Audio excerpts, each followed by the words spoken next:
Hello everyone, আসসালামু আলাইকুম। Welcome back to my channel. আশা করছি আপনারা সবাই অনেক ভালো আছেন। আমরাও আল্লাহ তাআলার অশেষ রহমতে আলহামদুলিল্লাহ ভালো আছি।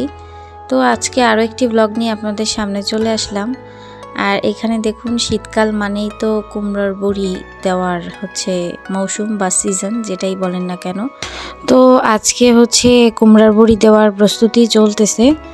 আজকে সব কিছু গুছিয়ে রাখা হবে আর কালকে দেওয়া হবে সকালবেলা।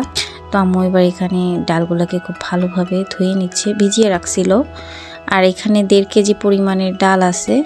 ডাল ধোয়া শেষ। এবার ঝুড়িতে করে বাড়তি যে পানি লেগে আছে ডালের গায়ে, সেগুলো সব ঝরে যাবে। আর এইদিকে যেই চাল কুমড়া, সেই চাল কুমড়াগুলোকে গ্রেটারে খুব ছোট করে কুচি করে নেওয়া হয়েছে। আর এখানে যেই কাপড়টায় এই যে কুমড়ার সেই কুচি ছ্যাঁকা হবে, মানে বাড়তি পানিটা পড়ে যাবে, সেইটা আমি খুব ভালো করে ধুয়ে নিয়েছি। আর এবার ওর ভিতরে দিয়ে ঝুলিয়ে রাখছি। তো কুমড়া কুমড়ার ভিতরে কুচানোর পরে খালি পানি বের হয়েছে, তো অল্প হয়ে গেছে। তো ওই যে প্রথমে যে কুমড়াটা, সেটা বৃষ্টিরা গ্রাম থেকে নিয়ে আসছিল। আর এই যে কুমড়া দেখতে পারতেছেন পরে কাটতেছে, এগুলো আমাদের গাছে হয়েছে সেইগুলা। আর এখন ডাল বাটতেছে। তো 1.5 কেজি ডাল তো আর কম না। তো এখানে আমি বলছিলাম যে ব্লেন্ডারে ডালগুলোকে ব্লেন্ড করতে, কিন্তু আম্মু বলতেছে কি যে না, এখানে ব্লেন্ডারে ব্লেন্ড করার থেকে পাটায় বাটলে ভালো হবে। তো এখানে বৃষ্টির আম্মু, তারপরে আসফিয়া, এরা দুইজনই সমস্ত ডাল বাটছে। আর এই যে কুমড়া, এগুলাকেও এখন বেটে নিয়েছে খুব ভালো করে। আর এবার দেখুন, সব কিছুকে খুব ভালো করে ছুরির সাহায্যে এর ভিতরে দিয়ে নিচ্ছে।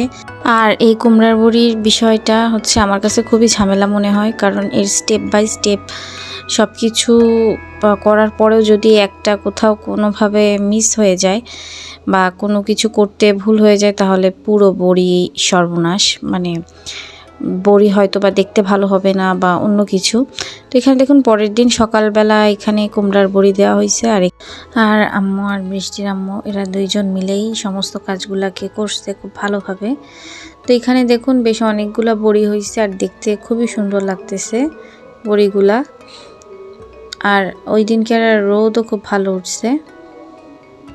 আর এই শুকানোর পরে কি এখানে বৃষ্টির আম্মুদের দেওয়া হয়েছে, আসফিয়াদের দেওয়া হয়েছে, আমরাও রান্না করে খাইছি। তো এখানে আমরা কি একটা ভুল করছি, যে মানে কুমড়োটা গ্রেটারে গ্রেট করার পরে খুব ভালো করে ধোয়া দরকার। তো সেটা না ধুয়ে আর কি আমরা ওইভাবে ঝুলিয়ে রাখছি, যার কারণে এখানে দেখুন বড়ির পেছনটা সব কালো হয়ে গেছে। তো দেখতে খুবই কষ্ট লাগতেছে, কারণ এত কষ্ট করে এত কিছু করে সামান্য ভুলের জন্য বড়িগুলা কেমন একটা কালচে কালচে ভাব হয়ে গেছে, ভাজার পর আরও কালো হয়ে যাচ্ছে।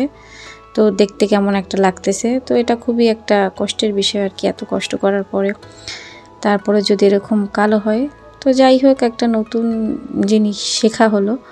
কিন্তু স্বাদ অনেক ভালো হয়েছে, আর খুব তাড়াতাড়ি সিদ্ধও হয়ে যায়। তো এখন দেখুন, এখানে আমি সিওই পিঠা যেটা বলে, রেডিমেড যেটা পাওয়া যায় প্যাকেটে, সেটা এখন রান্না করব দুধ দিয়ে। তো এখানে দুধের ভিতরে গরম মশলা, তেজপাতা, লবণ, চিনি সব কিছু একবারে দিয়ে, দুধটা জাল করা অবশ্য, তারপরে আমি এইগুলা দিয়ে আবার একটু জাল করে নিচ্ছি। এটা রান্না করা খুবই সহজ, আর এই পিঠাটা খেতে খুবই মজা লাগে। তো এবার আমি একটু ঢাকনা দিয়ে নিচ্ছি, যাতে একটু গরম হয়ে বলক উঠে আসে। আর এই যে দেখুন, কেনা এই পিঠা, এগুলো মহিলারা বাসায় তৈরি করে তারপরে বিক্রি করে আমাদের এখানে নিয়ে আসে। তো সেখান থেকেই রাখা। আর এখানে দেখুন প্রত্যেকটার সাইজ কত সুন্দর, একইভাবে তো এখানে দুধটা বলক চলে আসছে, আর আমি এবার পিঠাগুলো দিয়ে দিয়েছি। আর এই পিঠাটা যখন সিদ্ধ হয়ে আসে তখন অনেকটা ঘন হয়ে যায়। আর এখানে আমি সামান্য পরিমাণের নারকেল কুচিও দিয়ে নিচ্ছি, এটাই এর স্বাদ অনেক বেশি বেড়ে যায়। তো এখানে দেখুন, আমার সিওই পিঠা রান্না করা শেষ। আর এবার আমি বেড়ে নিচ্ছি। আর এর ঘনত্বটা দেখুন কত সুন্দর, আর খেতেও খুবই মজা হয়েছে।